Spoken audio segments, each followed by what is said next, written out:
Hey guys, today we are going to discuss the topic of axially loaded column of the subject Elementary Structural Design 6M Civil Engineering. Myself, Assistant Professor Gaurang Prajapati from Civil Department, MGT College, Navsari. Let's start it with the introduction column. If for a compression member, effective length is greater than 3 times the least lateral dimension, it's called the column. While talking about pedestal, it's exactly opposite of that one. If effective length is less than 3 times the least lateral dimension, it's called the pedestal. Over here we can notice that this one is column while this one is pedestal. Now in case of column, longitudinal reinforcement is provided to carry out the loads. So usually reinforcement is there. While in case of pedestal, as there is no such kind of greater loads, usually minimum reinforcement is sufficient. So in case of pedestal, minimum reinforcement is provided. Now types of column. Usually column is divided into main three categories as per the bracing, as per length, and as per the lateral reinforcement and longitudinal reinforcement. Furtherly, in all such categories, it is subdivided into two parts. Starting with the first category, as per the bracing. First one, brace column. In brace frames, lateral loads like wind, earthquake, etc.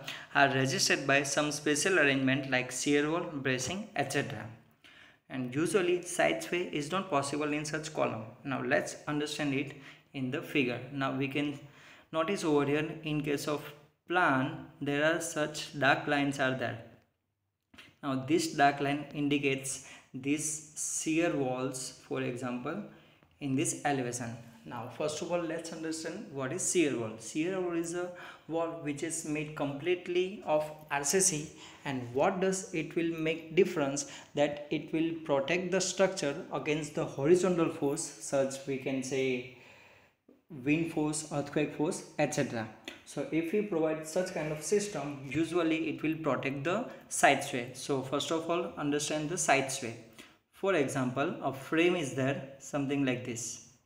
Now if any horizontal force acts on it, say over here, now what does it will make? It will make the vertical member of the sway to deflect such like this. So ultimately frame will become something like this.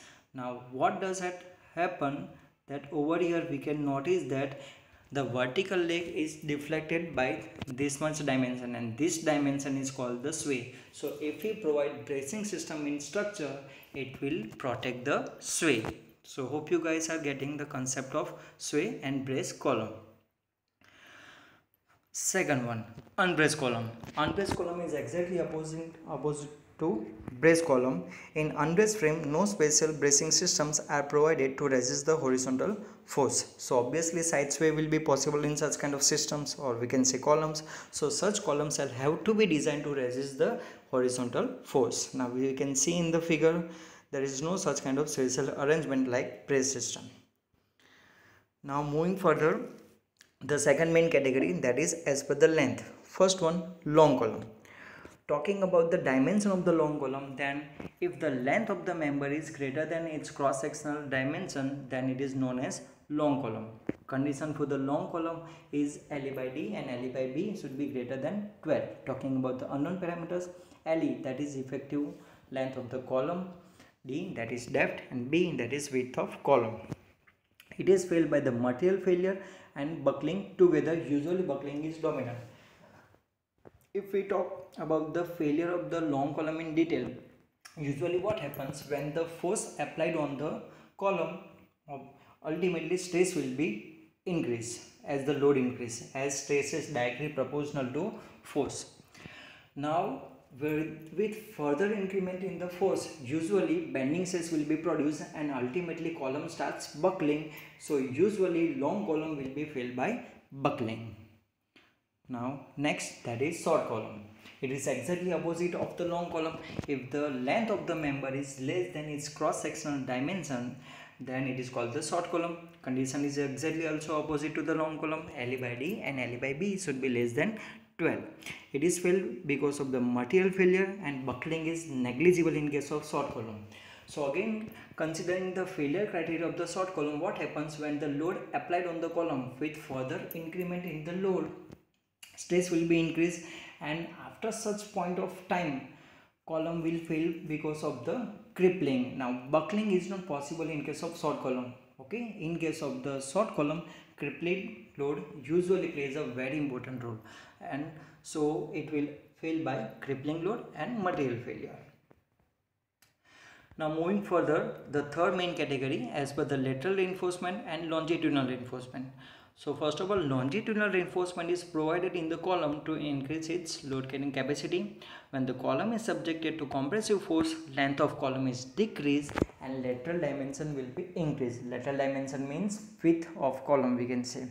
Thus the longitudinal bars assume the shape of the bow and developing the cracks on the outer face of column. So it will make the column failure. Talking about its subcategory, first one, tight column. When the lateral ties are provided as transverse reinforcement is column, they are called the tight columns. They may be used for the square, rectangular, circular, L, T shapes, etc. for the columns. Now we can see over here, in case of elevation, these are the lateral ties. If we show section AA over here in the plan, it is over here. Now this indicates, so this indicates the lateral tie, while these four dots indicates the reinforcement, that is shown over here by the vertical line, that is this one. So this and this. Now second, spiral column, or we can say circular column. When the longitudinal bars are covered laterally by a wire in form of helix or spirals, they are called the spiral columns. They are usually provided in the circular column, and due to the higher ductility, spiral columns are suitable for the earthquake resistance. We can see over here these helix bars, these are provided in the circular forms. Okay, if we see section BB, then it is shown over here. The circular column is there, and the inside ring, that is this one. This inside ring indicates the helix bars, and these dots indicates the reinforcement. Now third category, composite column. When the columns are provided with the structural steel sections like I section, H section or steel tubes, etc. instead of longitudinal reinforcement, it is called the composite column. So what does happen in this such kind of systems? Usually directly built up sections is provided in case of column. We can see in the figure, H section is there. In case of circular tube is there provided of the steel section. Now further moving, next topic, that is minimum eccentricity in the column. Now all columns shall be designed for the minimum eccentricity. The formula of minimum eccentricity is L by 500 plus D by 30. It is given in the code IS 456, clause number 25.4, page number 42. Talking about the unknown parameters, L, that is unsupported length of column, that is also known as effective span, while D, that is lateral dimension, or we can say overall depth of the column. And further moving for the code, minimum eccentricity for the column should not be less than 20 mm. So E minimum should be greater than 20 mm as per the same clause of the code IS 456. Now force along the column. All the columns shall be designed for the minimum eccentricity as we discussed in the previous slide. So the force formula is Pu equals to 0.4 FCK AC plus 0.67 Fy ASC. Talking about the unknown parameters, FCK, that is grade of concrete, Fy, that is grade of steel, AC, area of concrete, that is Ag minus ASC. Let's understand this formula. Now in this one, say plan of the column is there, the whole area is called the gross area, that is Ag, that is this one. Now ASC, now these are the reinforcement. Okay, if we remove the reinforcement area from the overall gross area, so the remaining portion will be, that is the area of concrete. So ultimately the formula of AC will be generated Ag minus ASC. As we said, ASC is the area of the reinforcement, and as the reinforcement is of circular section, its area will be pi by 4 d square, while L indicates numbers of reinforcement bars, and while AG varies as per the different sections. For example, for square column AG is B square, for rectangle column AG is B cross D, while for circular column AG equals to pi by 4 d square. Now, reinforcement requirement for the column. Now, code has given the different criteria for the different categories of the column. First of all, talking about the reinforcement criteria. Minimum reinforcement, that is 0.8% of AG, while maximum reinforcement, that is 6% of AG. AG is gross area of the column. It is given in the clause IS 456, clause number 26.5.3.1a, page number 48. Now talking about the numbers of bar, for the rectangular column minimum numbers of bar is 4, while for circular column minimum numbers of bar are 6 as per the clause 26.5.3.1c, page number 48. Next, minimum diameter of the bar, that is equals to 12 mm as per the clause 26.5.3.1d, page number 48. And last one, that is spacing of the bar should not be greater than 300 mm as per the clause 26.5.3.1g, page number 48. Now this spacing of bar will play a very important role while deciding the numbers of bar for the column. Next topic, that is lateral dies. So first, talking about the pitch, the vertical distance between the two successive ties in the column is called the pitch. Over here I have shown it in the figure, that is this one. Spacing between the two consecutive ties, that is this one.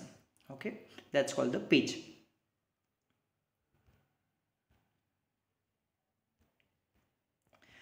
Now its code criteria states that it is taken minimum of number 1 least lateral dimension, that is minimum of B and D. Second, 16 times the 5 minimum. 5 minimum means minimum diameter of the reinforcement provided. And third one, that is 300 mm as per the clause 26.5.3.2d2, page number 71. While the diameter of the lateral dies, it is taken as the maximum of 1/4 of 5 max. 5 max means maximum diameter of the reinforcement provided, and 6 mm as per the clause 26.5.3.2d1, page number 71. Now over here we can see it in the figure. The lateral ties are there, that is this one. These all are the lateral ties, and the vertical distance between the two lateral ties, that is pitch, we have already discussed. Longitudinal bars should be greater or equals to 12 mm as we discussed earlier, while lateral ties, that is this one. Now column with the helical reinforcement. Now strength of the column with the helical reinforcement equals to 1.05 times the strength of the tight column, means we can say factor load equals to 1.05 times design factor load. So ultimately if we want to calculate the formula of PU, then PU equals to factor load divided by 1.05 times, that is this one, as per the clause as per 5639.4, page number 71. Now the plan and the elevation of the circular column is given in the figure. Now selection of size of column. Now as we discussed earlier, minimum eccentricity for the column should not be less than 20 mm. So as per the clause 39.3, page number 71, A minimum should be less or equals 0.05 times the lateral dimension, that is D. As we discussed earlier, minimum eccentricity is 20 mm, so 20 should be less or equals to 0.05 times D. Then simplifying it, we will get D should be greater or equals to 400 mm. That means the minimum dimension of the column is greater than or equals to 400 mm. So this is the one of the main criteria while deciding the size of the column. Minimum diameter of the column for the circular section 400 mm, while for rectangle or circular column minimum dimension will also be the same, that is 400 mm. Now lateral ties. Now they are used in the column. The load is carried by the vertical steel bars. Usually the load is carried by the reinforcement which we provide, while the ties are provided to keep the bars in their required position without getting disturbed while compacting the concrete by the needle vibrator. In simple words, I can say, what does ties do in the column? When we pour the concrete into the column section, it will keep the vertical reinforcement in its aligned position while we pour the concrete in this one. Usually when the ties are provided in beams, it is known as stirrups, that is shown over here, while in case of column it is called ties.